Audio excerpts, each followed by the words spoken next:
ও আল্লাহ ইন্নী কুনতু মিনাজ জালিমিন, আমি জালিমিনদের খাতার মধ্যে নিজের নামটা উঠাইলাম। দুনিয়ার কোনো ব্যক্তি এই বিপদ থেকে আমারে বাঁচাইতে পারে না, দুনিয়ার কোনো ব্যক্তি এই মুসিবত থেকে আমাকে বাঁচাইতে পারে না। মাছের পেটে যাইয়াও ইউনুস নবী আমার মাওলারে ভুলে যায় না।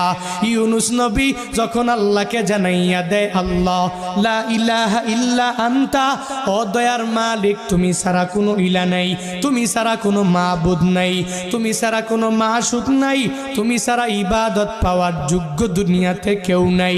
যখন ও ইউনুস নবী আমার ওই মাছের পেটের মধ্যে সিজদার মধ্যে পড়িয়া আল্লাহকে পুত পবিত্র বলে, আল্লাহ ছাড়া মাবুদ নাই এই বলে যখনই ঘোষণা দিয়া দেয় আর নিজের ব্যাপারে আল্লাহর দরবারে জানাইয়া দেয়, ও মালিক আমার ঠিক হয় নাই, নিজের